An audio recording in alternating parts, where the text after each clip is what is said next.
Rogers, Ottawa.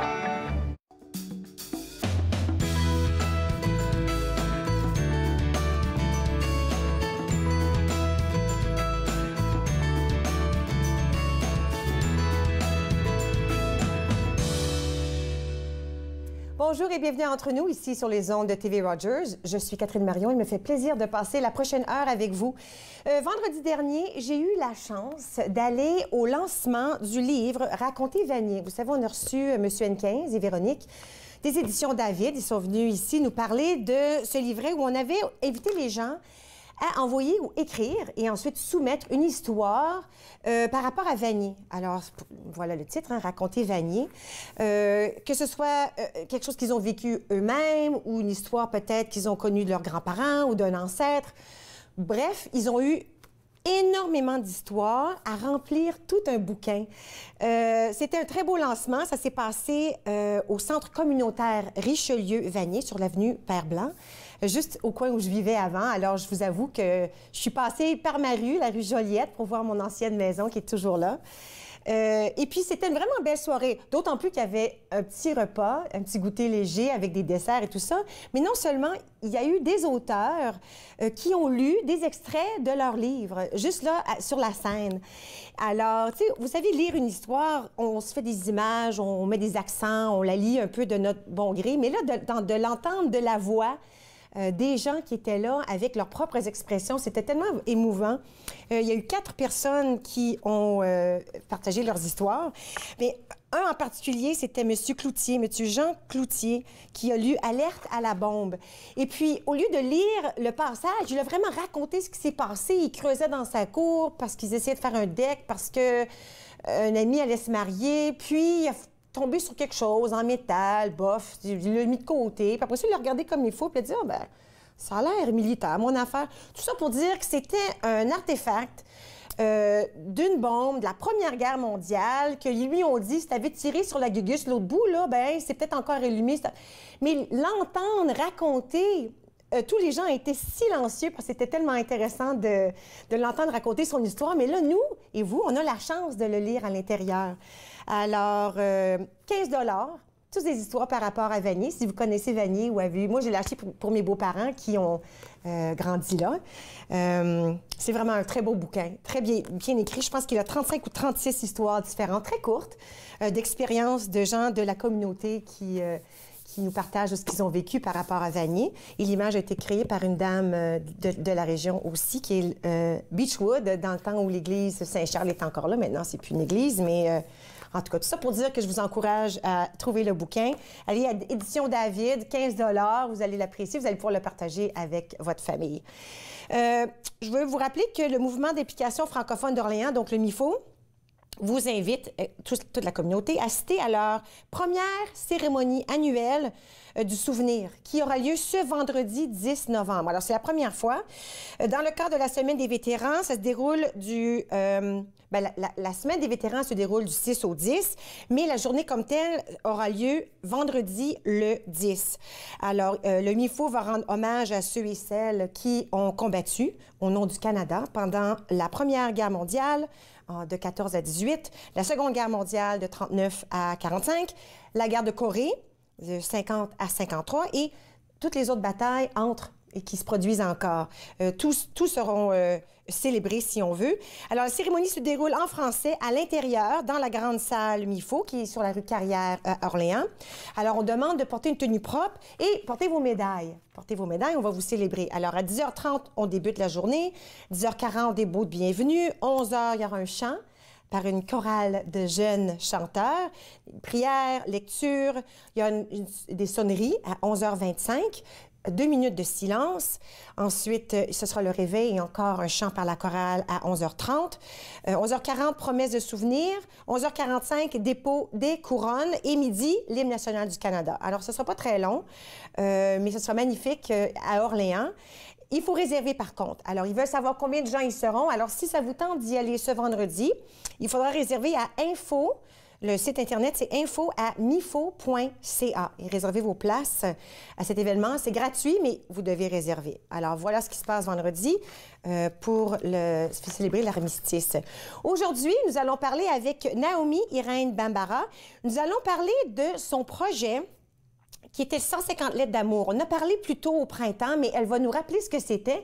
Et le produit final, attendez de voir ça. Ethel Côté et Anouk Bertner, elles sont ici. On va parler ensemble de l'entreprise sociale. Et puis, Jason Dupuis, surintendant de l'éducation au CECCA. On parle de l'importance de l'engagement parental par rapport aux étudiants à l'école. Alors, tout ça se passe aujourd'hui entre nous. Restez avec moi. Nous revenons dans un petit moment.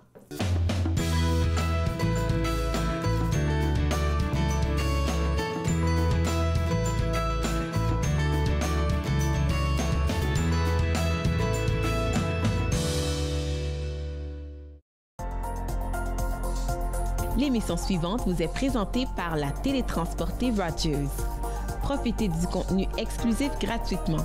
Disponible au www.rogersanyplacetv.com. J'ai choisi TV Rogers parce que c'était dans mon champ d'intérêt, produire, réaliser, faire tout ce qui a trait à la télévision. Voir comment que ça se passait en arrière de l'écran, les caméras, le montage. Tu le sais pas quand tu commences à regarder la télé puis tu te dis, il y a quelqu'un qui pèse sur un bouton qui fait « Hey ». Il a mes yeux. Il a les pommettes de sa mère. Il a ma phobie des hauteurs. Il a sa nature si compétitive. Il a mon sens de l'humour un peu bizarre. Il a son amour de la lecture. Il a mon oxycodone. Il y a des choses qui ne devraient pas se transmettre. Gardez vos médicaments d'ordonnance sous clé ou rapportez-les. Apprenez-en plus à sécuriservosmédicaments.ca. Un message de Jeunesse sans drogue Canada. Dans la prochaine émission, je rencontre Mylène Astrid, une blogueuse spécialiste des cadeaux qui nous partage ses idées et ses endroits pour trouver l'item parfait à offrir à un être cher. Suivez-moi, jeudi 20h, sur TV Rogers.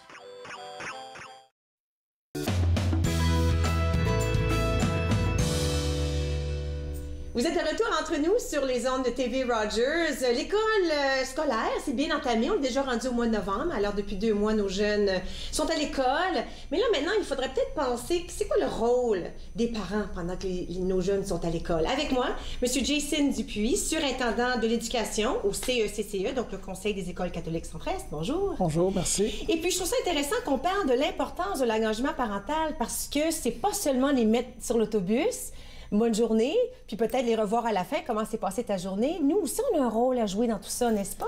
Tout à fait. Puis le sujet est très palpitant parce qu'évidemment, les parents jouent un rôle de partenariat. Ils sont le partenaire numéro 1 de l'école. Donc, l'école a un rôle à jouer au niveau de l'instruction qu'on donne aux élèves, mais le parent aussi, c'est une extension de l'école. Donc, on travaille ensemble justement pour cheminer parce que les deux regroupements, soit les parents et les écoles, ont une chose en tête, la réussite et le bien-être de l'enfant. Oui. Puis, c'est drôle parce que quand j'ai lu les notes hier, je dis, OK, l'importance de l'engagement parental. Je dis, OK, mais là, ça veut dire que je dois m'assurer que mon enfant a un bon lunch, comme à l'école, tu sais, si je peux faire ça pour qu'il ait trop faim, et que je l'aide avec ses devoirs. Mais c'est beaucoup plus que ça. C'est beaucoup plus que ça. Donc, c'est certain, vous nommez 2 éléments qui sont très importants, puis les élèves doivent arriver avec un dîner à l'école. Mais sachez, pour certaines familles, même cela est un défi, puis on a des programmes en place qui peuvent venir en aide. C'est extraordinaire. Parce qu'on sait qu'on ne peut pas apprendre quand notre bedon est vide. Alors, ça, j'apprécie énormément que les conseils, ils ont des programmes de déjeuner, des petits déjeuners, les programmes pour l'heure de dîner pour ces familles-là. Alors ça, ce sera pour une autre fois, mais on sait que c'est là, on les capte, on les laisse pas aller toute la journée. Exactement. Mais moi, en tant que parent, disons que je peux, mais ça, 2 choses, c'est correct, mais c'est pas tout. Oui, mais les devoirs, on est conscient que c'est tout un défi avec la logistique que les parents ont la semaine avec les activités, mais les parents, évidemment, jouent un rôle important au niveau de l'appui aux devoirs. Okay. Donc, c'est ça qu'on veut dire par appui, c'est que le parent joue un rôle essentiel pour accompagner l'élève avec son cheminement. Il y a une instruction formelle qui se fait à l'école, mais le soir aussi, ça va se poursuivre. Bien qu'on a certaines écoles qui ont adopté une approche sans devoir, il y a quand même des éléments au niveau de la lecture, et si on veut approfondir certaines connaissances, même dans cette école. Puis il y a même aussi le CPP, donc évidemment, c'est comme un conseil d'école, mais pour l'ensemble du conseil. Donc les parents qui sont membres des différents conseils d'école peuvent participer justement à des regroupements au niveau régional, au niveau provincial, et donner de la rétroaction au gouvernement et au conseil scolaire. Wow. Mais là, vu qu'on est rendu au début novembre, est-ce qu'il est trop tard? Est-ce que je veux dire qu'il est trop tard pour faire partie du conseil scolaire? Trop tard pour m'impliquer? La plupart des conseils d'école ont été formés. Conseils d'école, conseils d'école ont été formés. Donc, il y a les élections dans certains cas. Mais il peut y avoir toujours des parents observateurs qui se présentent. Et les conseils d'école, ce sont des réunions publiques et réunions ouvertes. Donc, les gens peuvent venir tout simplement participer, s'intéresser, poser des questions. Et dans certaines écoles, peut-être qu'il y a des postes non comblés. Donc là, c'est de s'informer auprès de la direction d'école afin de savoir s'il y a encore des occasions. Mais comme vous avez mentionné tout à l'heure, il va y avoir, au courant de l'année, il y a plein d'occasions où on sollicite l'appui des parents pour des sorties éducatives, dans certains cas aussi, des parents qui peuvent nous aider.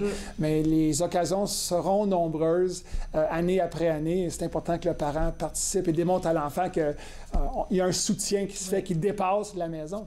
Oui.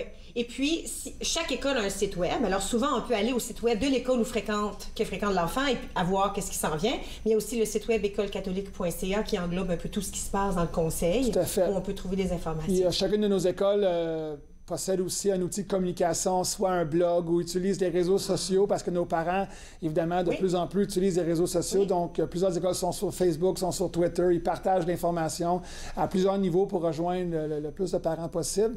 Mais le site web de l'école est un bon point de départ pour aller chercher cette information. Super. Cette année, c'est la première année que je ne pourrais pas vendre des agrumes. On vendait des agrumes à Béatrice Desloges. Je vais peut-être juste me chercher une caisse quand même. Mais vous pouvez l'acheter, ça, c'est pas un problème. Je vais peut-être pas l'acheter. J'ai tellement de copines qui en veulent déjà. Il va falloir que j'appelle l'école et dire mon fils n'en vend pas, mais moi, je suis prête à l'acheter. Mais j'ai des bons contacts, c'est mon école. Donc c'est ton école.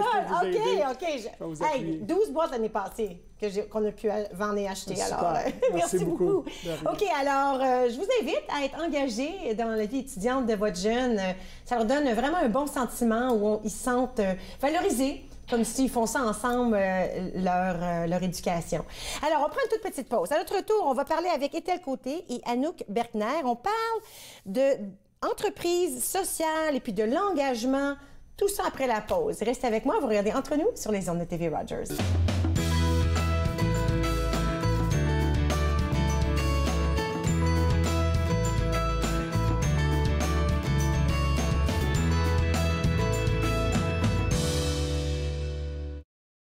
Au cours d'un examen de routine, le pédiatre de notre fille a détecté un souffle au cœur. Nous avons pensé qu'un ECG confirmerait que nous n'avions rien à craindre, mais nous avons été choqués par un diagnostic d'hypertension pulmonaire. Les samedis matins, c'est fait pour jouer, pas pour les médicaments. L'hypertension pulmonaire est une maladie des poumons rares qui peut être mortelle. L'HTP est incurable, mais des traitements sont disponibles. Parlez à votre médecin de l'HTP si vous ressentez ces symptômes inexpliqués. Ça pourrait vous sauver la vie. À la prochaine émission de Ta carrière, ton histoire, on invite Sylvia Larrasse qui nous parle de l'importance de la voix et la communication, ainsi que Wayne Pegani qui nous parle du développement de carrière et le réseautage. Ta carrière, ton histoire, mercredi 21h sur TV Rogers. Quand je me suis enrôlé en 64, moi, j'ai levé la main droite puis j'ai dit « Je vais défendre mon pays. Puis je vais faire tout ce que vous me demandez. » Aujourd'hui, on a des jeunes qui partent en Afghanistan, c'est encore pire. Puis les vétérans, ils n'ont rien demandé. Ils n'ont rien demandé en retour. Et puis on parle de supporter les vétérans. La Légion, c'est nos champions, ça. C'est eux autres qui nous supportent.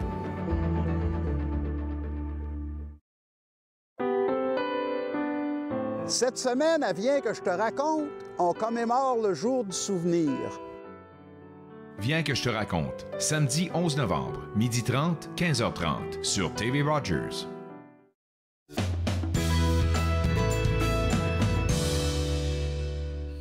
Vous êtes de retour entre nous sur les ondes de TV Rogers. Avec moi, deux invités, Ethel Côté de Mécénès et Anouk Bertner, directrice exécutive de Éco-Équitable. Bonjour, mesdames. Bonjour. Écoute, nous, on se connaît un tout petit peu parce qu'on parle de Mécénès. Puis, tu es chroniqueuse régulière, on parle d'entreprise sociale. D'innovation sociale. Alors, les gens à la maison sont comment? C'est quoi ça encore, là? Pourquoi ne pas se réintroduire? Bien, ça serait super. Puis, c'est tellement le fun de venir faire les chroniques. Puis, à partir de maintenant, je vais essayer toujours d'amener quelqu'un qui le fait pour vrai dans la vraie vie. Super. Je dis pas que je le fais pas. Ça devient concret. Ça devient concret. Puis moi, c'est dans mon quotidien depuis 35 ans, donc je le vis aussi. Mais l'innovation sociale, c'est vraiment quand on regarde nos problèmes dans la société, il y a du monde qui trouve des solutions différentes pour les surmonter, ces problèmes-là. Donc, quand on parle des gens qui n'ont pas d'emploi, des gens qui sont marginalisés par le système d'emploi, c'est pas tout le monde qui se trouve un emploi facilement. Ça peut être aussi, on a besoin d'un service dans notre communauté, puis personne nous l'offre. Il y a des gens qui se mettent ensemble, qui décident d'entreprendre, de se créer leur propre emploi, de se créer un peu de richesse, de donner un service à la communauté. Ils le vendent. Donc, c'est vraiment des entreprises. Mais je dis souvent, c'est des entreprises avec une conscience sociale. Oui. Ils ont un impact dans ce quartier-là. Ils changent la vie des gens. Ils changent, puis ils créent vraiment une vente d'un produit et d'un service, puis ça génère des sous, puis c'est réinvesti localement à créer des emplois et des services. Ce qui arrive, c'est que ces gens-là qui créent un bien ou un produit ou un service, ils ont vu le besoin dans leur propre communauté. Exactement. Souvent. Alors, c'est que ça vient pas d'une grosse business qui dit, ben moi, ça me tente de vendre ça pour me faire des sous. La personne ici a dit, sais-tu quoi, dans mon quartier, il manque ABC. Exactement. Puis ça vient d'une création intime par rapport à vouloir agrémenter ce qui se passe dans son propre milieu, si on veut, n'est-ce pas? Oui, c'est exactement ça. Puis à Ottawa, ce qui est intéressant, c'est que ça commence à bourdonner, là, le développement d'entreprises sociales. Il y en existe beaucoup en alimentation, en service à la personne. Tu sais, les personnes, on est vieillissante, on est malade, on veut rester à la maison, on veut pas aller en résidence. Bien, il y a du monde qui se sont créés des coops de services de soins à domicile. Donc, c'est bon pour les personnes qui y travaillent, mais c'est bon pour les personnes qui peuvent rester chez elles puis avoir ce service-là. Puis ça se passe en français dans la capitale. Il y en a dans tous les secteurs d'activité. Puis aujourd'hui, je voulais mettre en lumière une initiative d'insertion économique, d'insertion à l'emploi, mais par la couture, par le matériel, par le textile. Et Éco-Équitable, ça s'est déjà appelé la Coop 301. Ça a été créé par Lucille Champagne, qui est une leader, qui a rêvé quand bien du monde ne savait même pas ce que c'était. Et aujourd'hui, on a une Anouk qui travaille avec toute une équipe. Et c'est pour ça que je voulais qu'on parle à Anouk pour qu'elle nous raconte leur histoire. Puis surtout, en passant, ce que tu sais pas, puis moi, j'ai pas pu y aller, ils ont fait un gros événement à Ottawa la semaine passée. Donc, peut-être qu'elle peut nous parler de ça, puis parler vraiment de l'entreprise. Puis comment ça change des vies, Anouk? Des fois, les petites entreprises sociales, on dit « Oh, ça fait pas grand-chose. » Ça change réellement la vie. Puis quand on change la vie d'une personne, on change la vie de la famille, on change la vie du quartier. Et eux autres, ce qui est fun, c'est que c'est bien du monde. Je te mets là-dedans. Une introduction, ça. Tu viendras m'introduire la prochaine fois. fois. Oui, je vais faire ça, c'est gratuit. C'est bon. OK, alors si j'ai pu bien comprendre dans tout ça, c'est que ça s'appelait autre chose avant. Oui. Aujourd'hui, c'est Éco-Équitable. Et ce qu'on veut savoir, c'est comment ça a commencé, peut-être le pourquoi. Oui, alors on a commencé en 2002. Alors ça fait beaucoup de temps qu'on est ici à Ottawa, mais ça a vraiment commencé plus comme une communauté. Alors, et puis après du temps, on a commencé à professionnaliser nos services, à offrir des cours. Et à ce moment-là, on travaille avec les femmes, plutôt les femmes qui sont immigrantes, qui sont nouvelles au Canada. C'est pas toujours leur choix de venir au Canada. Alors, les femmes qui sont des réfugiés, qui ils sont venus avec leur famille et puis ils n'ont pas de l'éducation, ils n'ont pas de l'expérience canadienne. Parfois, ils ne maîtrisent pas la langue aussi. Oui, ça c'est aussi un problème. Mais eux, ils veulent intégrer au Canada. Ils ne veulent pas avoir l'assistance sociale. Ils veulent vraiment créer un exemple pour leurs enfants. Alors, ils se demandent, qu'est-ce que je vais faire? Comment est-ce que je vais gérer mes finances et tout ça? Alors, c'est à ce moment-là qu'il vient à Éco-Équitable et puis on fait un...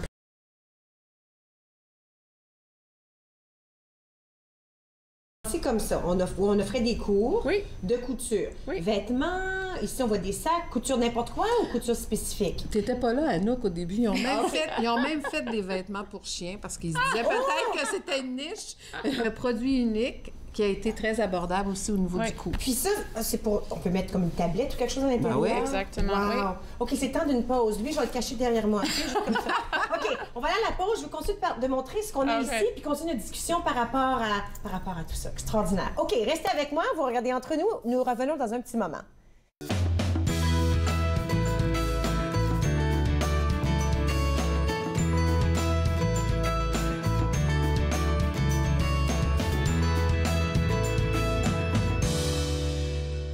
Maintenant célèbre, le Canadien Grey Owl, de retour d'une tournée triomphale en Grande-Bretagne, hésite à accepter une invitation à un rassemblement des Premières Nations. S'il vous plaît. Archie, je sais pas si t'en es conscient, mais aujourd'hui, tu es le plus célèbre des Indiens dans le monde. Ces gens-là, c'est ton peuple, tu dois t'y présenter. Bon, on y va. Certain que je suis certain. Son nom, c'est Archie Delaney.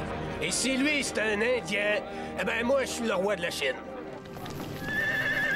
C'est un honneur de rencontrer l'homme appelé Grey Owl, qui est responsable du respect porté à notre peuple.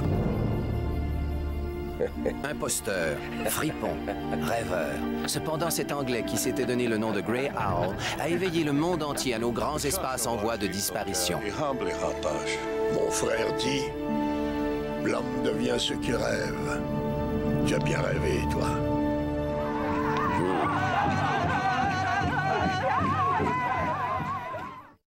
À notre prochain rendez-vous de C'est bon cuisiner, on va explorer les oignons dans toutes leurs saveurs.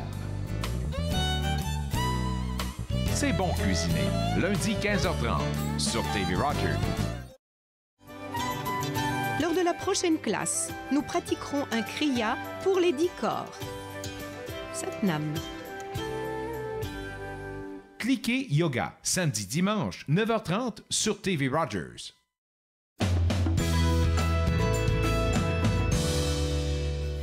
Vous êtes de retour entre nous sur les ondes de TV Rogers. Toujours avec moi, Équelle Côté de Mécénès et Anouk Bertner, directrice exécutive de Éco-Équitable. Alors, on parlait des bannières. Alors, il y a une entente, là, j'ai bien compris, entre la CCN et l'entreprise. Comme ça, quand parce qu'ils les remplacent pour qu'ils restent fraîches. Alors là, fraîche encore, c'est là, mais bof, à tous les 2 ans, on les remplace.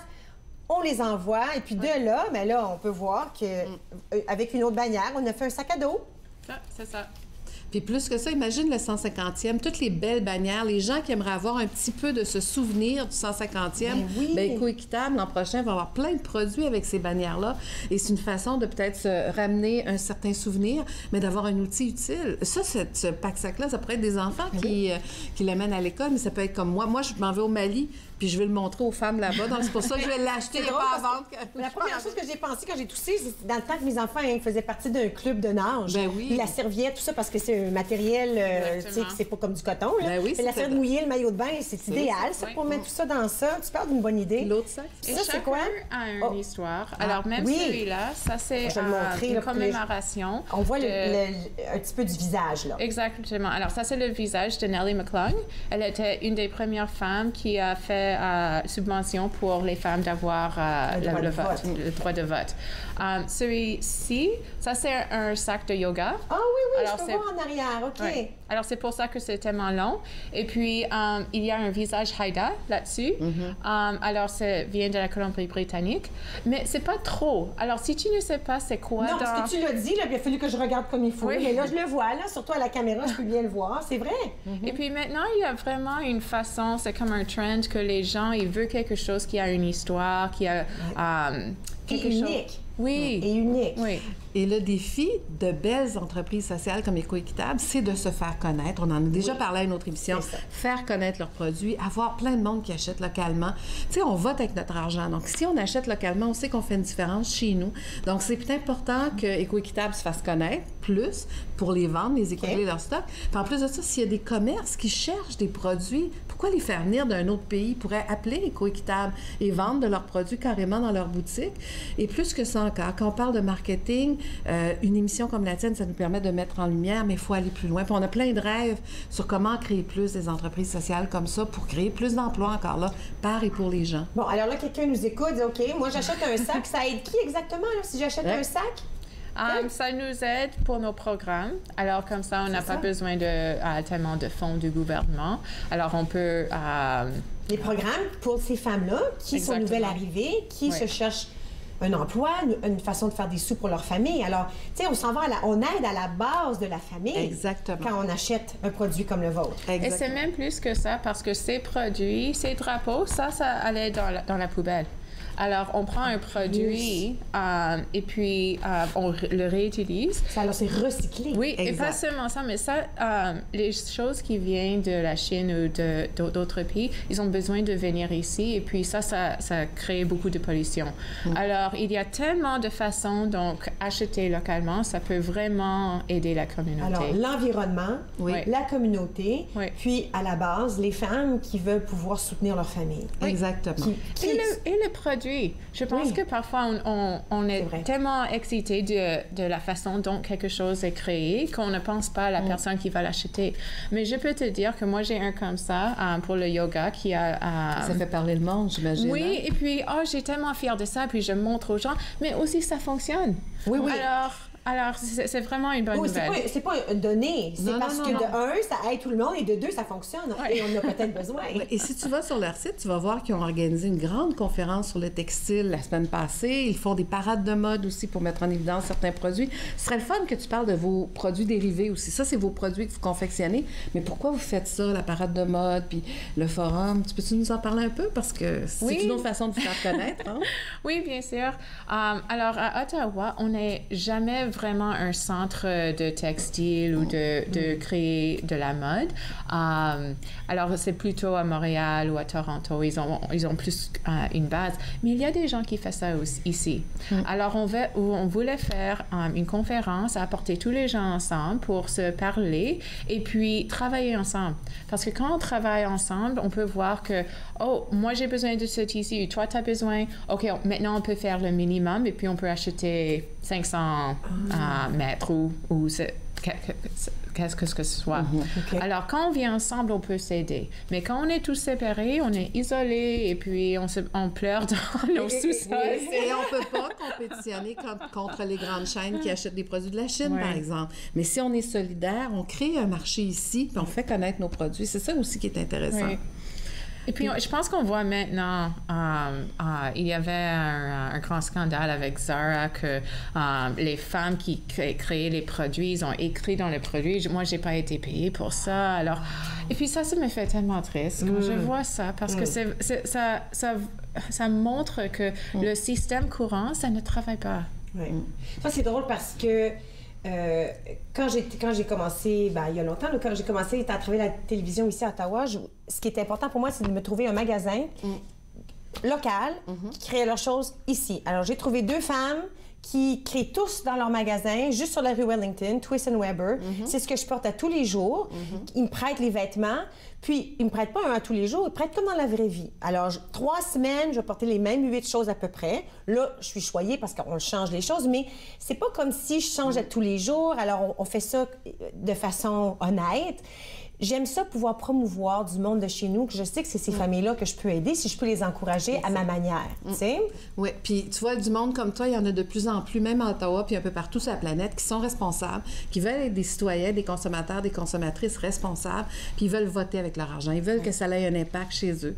Puis tu vois, des organismes comme Éco-Équitable, puis il y en a plein d'autres, comme je te dis, ils ont besoin des fois d'appui, de renforcement de capacité, de formation, autant au conseil d'administration qu'à la gestion ou qu'auprès des travailleurs. Puis on est 2 organismes à Ottawa, CICED et Mécénès, qui offrent l'accompagnement.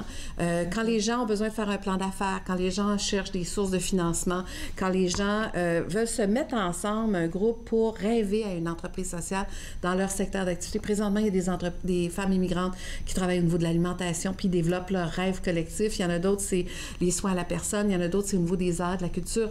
Il y a vraiment du monde qui sont tannés d'attendre puis qui veulent prendre leur avenir en main, comme Éco-Équitable le fait pour toutes les personnes avec qui vous travaillez. Puis il y a des ressources à Ottawa. Alors, la ressource Mécénès. Il y a Mécénès en français, CICED en anglais, mais on travaille ensemble, on partage même les mêmes bureaux au Centre d'innovation d'Ottawa. Quelqu'un est inspiré par ton histoire, par ce que vous faites, vous dites, comme moi, j'en ai une idée. On ne sait pas par où commencer.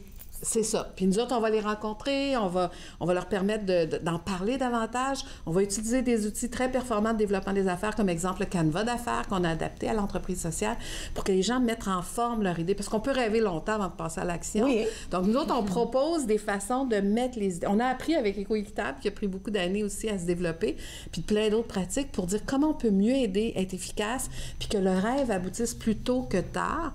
Puis tout le monde fait leur devoir. Juste la semaine passée, j'avais 16 personnes de 6 différentes coops francophones dans tout secteur d'activité qui sont venues se former puis échanger entre eux parce que tout le monde a une expertise à partager. Oui. Et le savoir des Éco-Équitables, ça n'a pas de prix.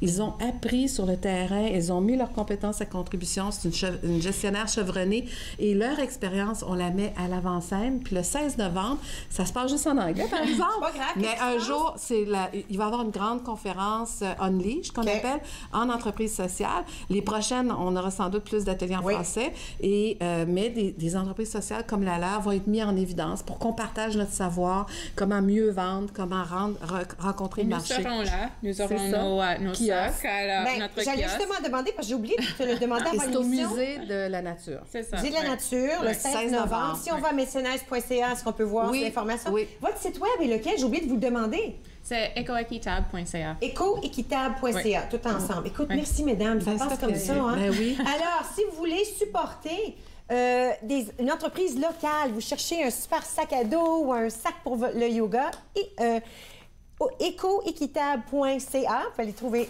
la marchandise, et mécénage.ca, à savoir ce qui se passera le 16 novembre. Là, ce qui va se passer, c'est une toute petite pause. Et puis, à notre tour, nous allons parler de Conversations de quiétude et d'un super beau livre de 150 lettres d'amour. Restez avec moi, vous regardez Entre nous sur les ondes de TV Rogers.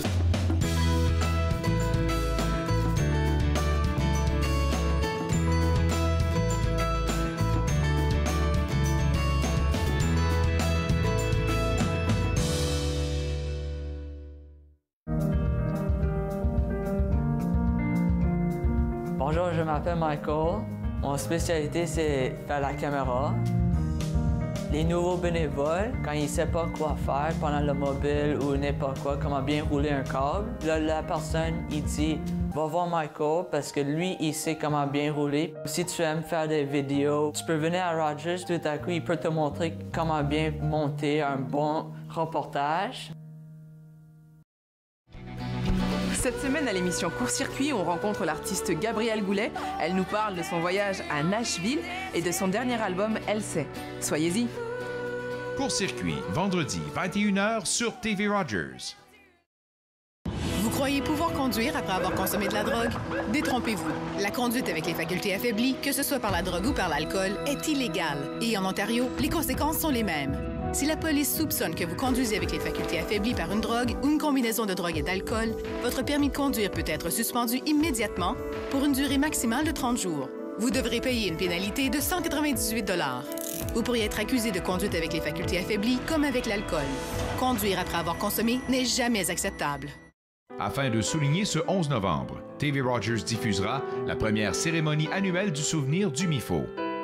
La cérémonie annuelle du souvenir, ce samedi 11, 13 et 22 heures sur TV Rogers.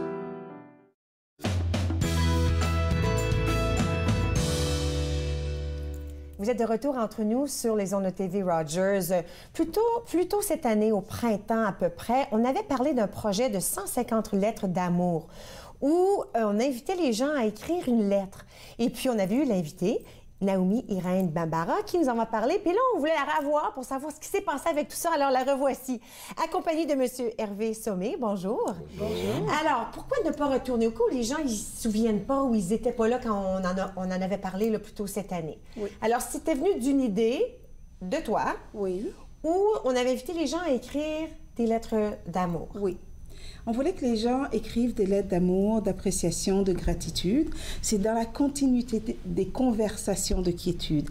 Alors, une lettre écrite avec conscience pour dire ce qu'on veut dire à quelqu'un et lui exprimer cette appréciation, cette gratitude pour honorer Canada, les 150e anniversaire du Canada.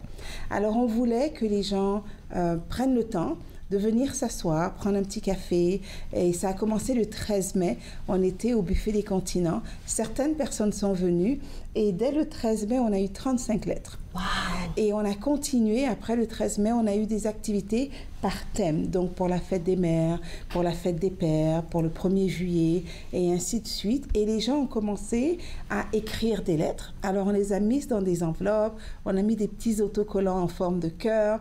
Et dans l'enveloppe, on a aussi écrit une lettre qui était signée par Paula, Hervé et moi, qui disait aux gens de réciproquer. Et là, ils ont commencé à réciproquer, ça fait un effet domino. Alors, les gens qui avaient reçu des lettres ont commencé à répondre à l'auteur de la première lettre, mais ils ont aussi pensé à écrire à d'autres personnes. Et alors, on attendait 150 lettres, on en a eu 155. Wow! Et puis, quand on s'était parlé, au début, on parlait de lettres d'amour, tout ça, mais tu avais bien expliqué que parfois, c'est aussi une lettre où on dit à quelqu'un « Je t'aime, je t'apprécie, mais j'ai pas de place pour toi dans ma vie tout de suite. » Mais c'était dit avec amitié, avec amour. Ça n'a pas besoin d'être méchant quand on dit à quelqu'un « C'est quoi, je pense que toi et moi? » J'ai trouvé ça intéressant, ton explication. Oui, mais j'avais proposé cette option-là. Et en fait, il y a une dame qui a écrit à son ex-mari pour lui pardonner. Et elle a expliqué un petit peu ce qui s'était passé dans la relation. Elle s'est pardonnée elle-même et elle lui a pardonné. Il y a un monsieur qui a pardonné à Dieu parce que sa femme est décédée et il en voulait à Dieu pendant très longtemps et il a choisi cette lettre-là pour pardonner à Dieu. Il y a un autre monsieur qui a écrit à ses parents qui sont décédés parce qu'il avait été très rebelle. Et quand ses parents sont partis, il s'est rendu compte que c'était terminé.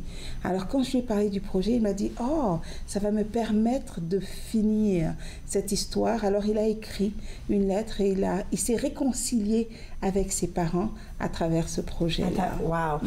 Alors là, on reçoit 155 lettres. Est-ce qu'elles sont tous dans le recueil? Elles sont toutes dans le recueil. Bon, alors on a mis l'image à la télé, mais le recueil, il est comme tel. Sont tous à l'intérieur, seulement avec les premiers noms. J'ai pas vu il n'y a pas beaucoup de personnes où on met le premier nom et le dernier nom, n'est-ce pas? Plusieurs personnes sont quand même assez timides. Ben oui, je comprends. Et n'ont pas voulu, parce que c'est quand même intime. Hein? Oui. Elles ont mis vraiment leur cœur sur papier. Et donc, certaines ont choisi de rester anonymes pour le moment. Oui. Parce que c'est des gens aussi qui ont toujours voulu écrire, mais qui n'ont pas eu le courage de se lancer. Alors ça leur donne une plateforme pour écrire, mais tout en restant discret et un petit peu caché. Il y en a une même qui s'est fait appeler Vanille française. Elle s'est donné un petit nom. Elle s'est donné un petit nom. Alors, j'ai trouvé que c'était très intéressant. C'est aussi une façon très tendre de s'élancer dans l'art de l'écriture sans prendre de risques. Alors là, M. Sommet, vous êtes co-auteur. Alors, quel était votre rôle dans tout ça? Est-ce que vous avez aussi lu chacune de ces lettres? Oui, tout à fait. Mon premier rôle a été d'aider Naomi à organiser cet événement. C'est comme ça qu'elle m'a proposé. Puis j'ai accepté. Ça a été une très belle expérience. J'ai écrit des lettres moi-même à plusieurs personnes. J'ai reçu des lettres de Naomi. Et puis, il fut un moment où on a dû éditer ces lettres-là parce que c'était des lettres manuscrites.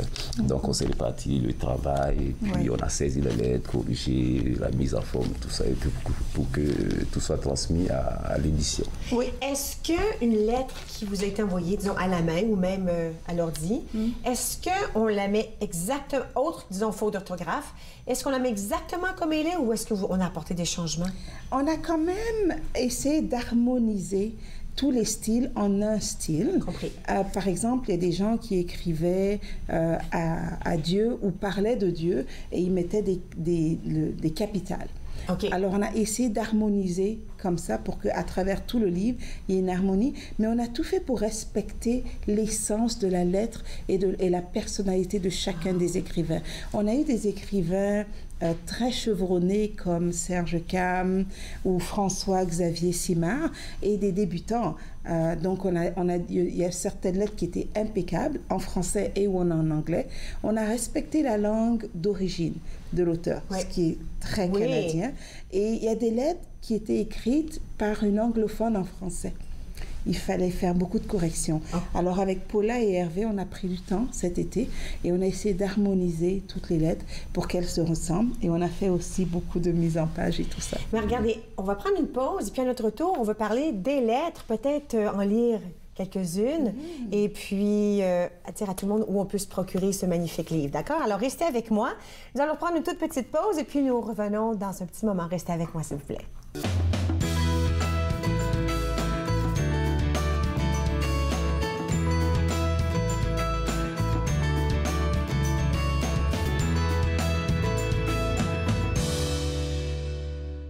À la prochaine émission, nous vous présentons nos entretiens avec Sœur Claudette Lapalme, Sœur Huguette Blais et Madame Alda Côté. Donner sans compter, vendredi 15h sur TV Rogers.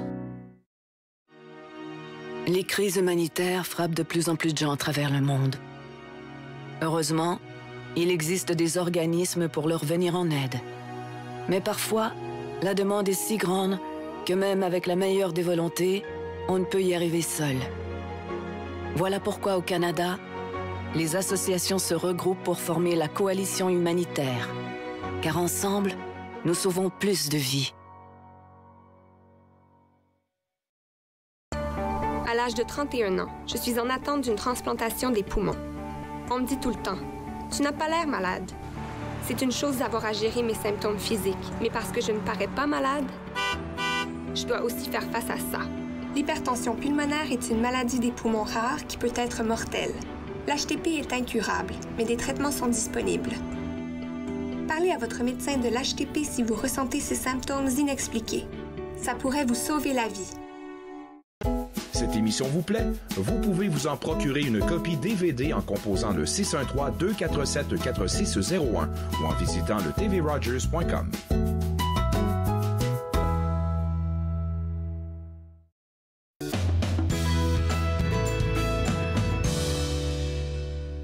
Vous êtes de retour entre nous sur les ondes de TV Rogers, toujours avec moi, Naomi Irène Bambara et Hervé Somé, co-auteur de ce magnifique livre qui s'appelle « À la vôtre ».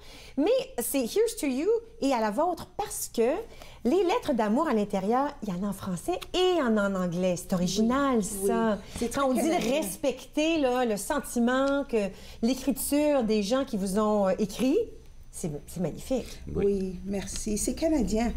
Au Canada, on est libre d'utiliser la langue de notre choix. Alors, on a voulu respecter. On aurait pu traduire les lettres, mais on a préféré respecter la langue d'origine des auteurs. Là, on parle du titre. Alors, ça s'appelle... Parce que quand on s'était vu au printemps, c'était les 150 lettres d'amour. Puis, on n'avait pas tout à fait le titre. Bon, là, on est rendu, on appelle ça « À la vôtre » et en anglais « Here's to you ». D'où vient ce titre? Comment on a trouvé le titre pour ce livre? En fonction de toutes les lettres, on a pensé à différents titres. Et j'ai demandé à certains des auteurs de me proposer des titres. Et ma fille, qui s'appelle Christina, a proposé le titre « Here's to you ». Moi, je suis francophone, je ne comprenais pas trop ce que ça voulait dire. Bon, je l'ai traduit à la vôtre et on l'a soumis avec 5 autres titres pour que les auteurs choisissent. Parce que la couverture, le titre et la plupart de tout ce qui s'est fait a été fait toujours en collaboration avec les gens qui consultation avec les gens qui ont envoyé des lettres d'amour. Oui, je tenais vraiment, c'est un projet communautaire. On s'est vraiment mis ensemble pour créer ce petit bébé-là.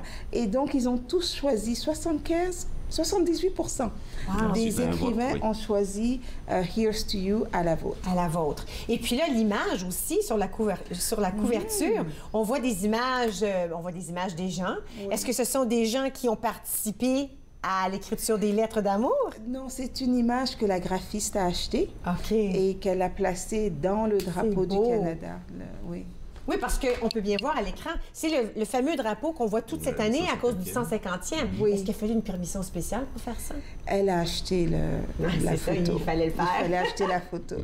Alors, ça aussi, ça vous tenait à cœur d'avoir cette image-là sur le livre? Oui, parce qu'en fait, c'est notre fierté d'être Canadien qu'on voulait transmettre par cette œuvre.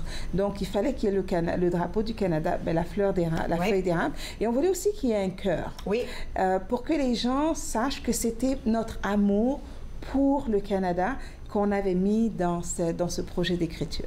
Bon, alors là, on a le titre, on y insère toutes les histoires. Est-ce qu'il y a une ordre? Est-ce qu'il y a une ordre spécifique à l'intérieur? Oui, quand on a reçu les lettres et qu'on les a lues, on les a regroupées en thèmes. Alors, il y a des lettres qui étaient adressées à Dieu, qu'on a mis en premier. Il y avait beaucoup de lettres aussi adressées à des amis. C'est le plus grand nombre de lettres. Il y a des lettres adressées à un époux, une épouse, un fils, une fille. La plus jeune, c'est un bébé qui a maintenant 6 mois qui a reçu une lettre. C'est ma petite fille à moi qui s'appelle Malika. Et la plus âgée, c'est une dame qui malheureusement est en train de mourir du cancer. Elle va partir cette semaine, probablement. Et il y a des lettres de tous les âges, de personnes qui ont écrit à leurs enfants. Alors, par exemple, la lettre que Hervé va lire, c'est une lettre qui est écrite par une dame de la résidence de la Gap à Gatineau à tous ses enfants. Et elle prend le temps de les nommer chacun et de leur dire à quel point elle les aime. Est-ce qu'on veut faire la lecture? Oui, je vous trouve ça. Oui, j'aimerais bien. Mais ça commence comme ça. Bonjour, chers enfants.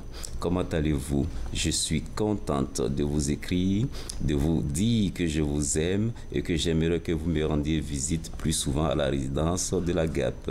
Nicole, je te remercie pour tes appels téléphoniques. Sache que je t'aime beaucoup. Louise, comment vas-tu? Tu travailles beaucoup et ça aide. Tu es une bonne fille et je t'aime. René, tu es toujours malade.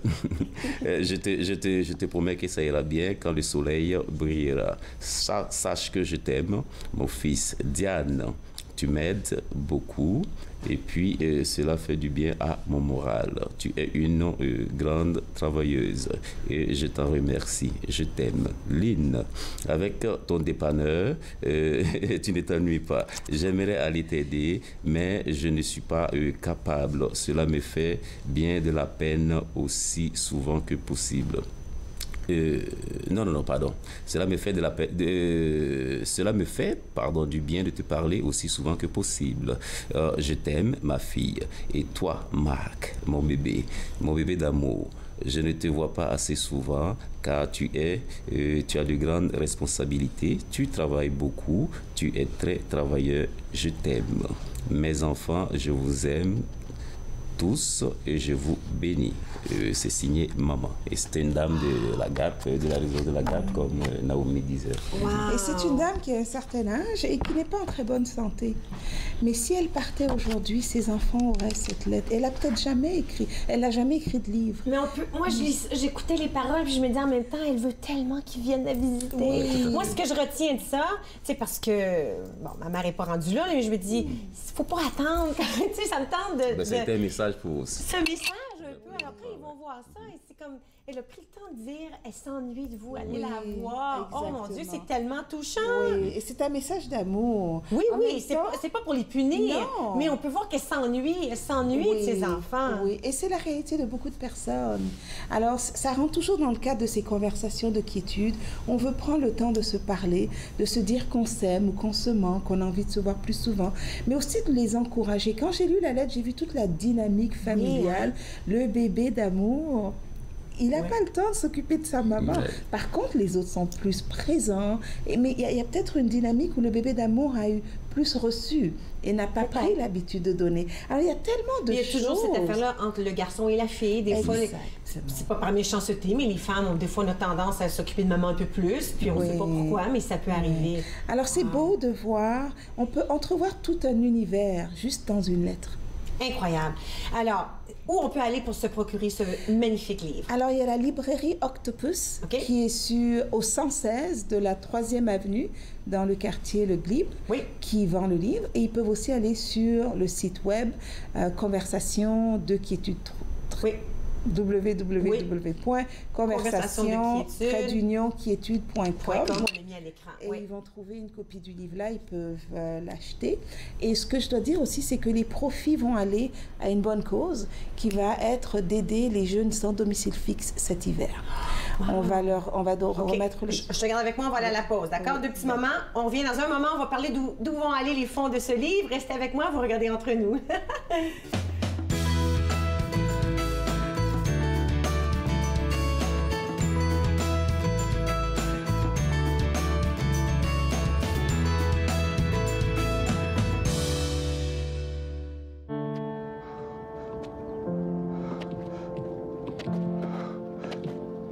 Je suis pas spécial. Le cancer peut toucher n'importe qui, n'importe quand.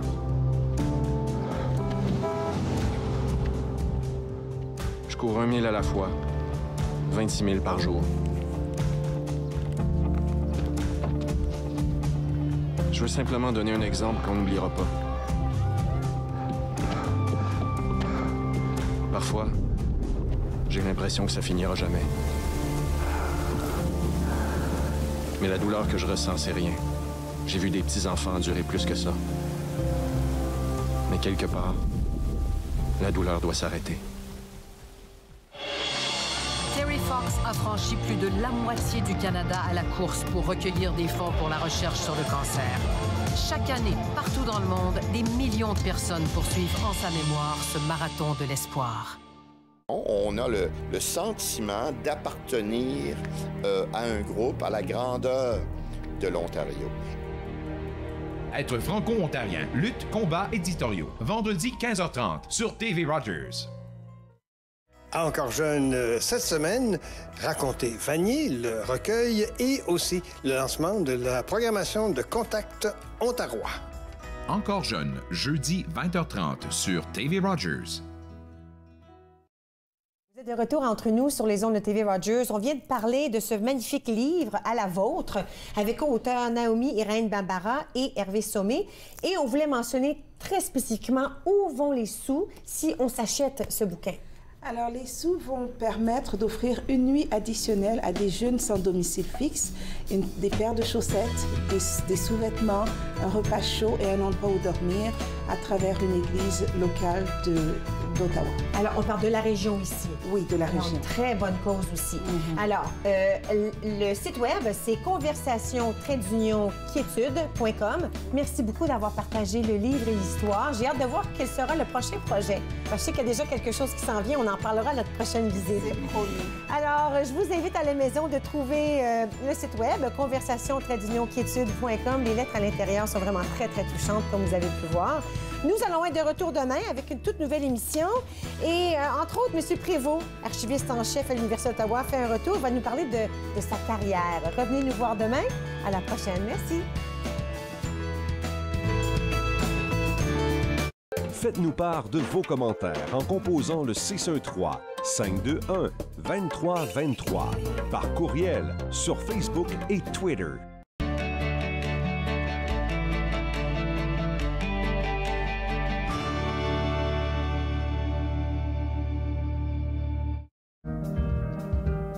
C'est Diana Ombé et je suis bénévole stagiaire à TV Rogers. Je suis en majeure partie occupée de la Régie Plateau pour l'émission Entre nous et d'acquérir des connaissances sur le terrain. Ici, tout le monde est super sympa. On veut vous aider, on veut vous apporter votre soutien dans les différentes activités à mener.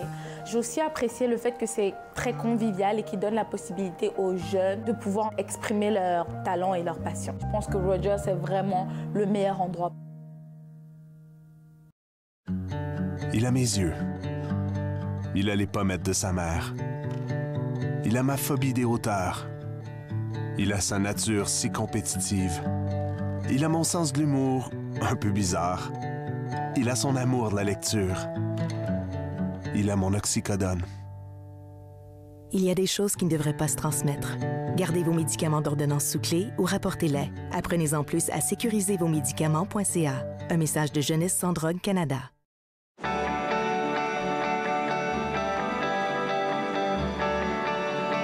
Regardez TV Rogers, Ottawa.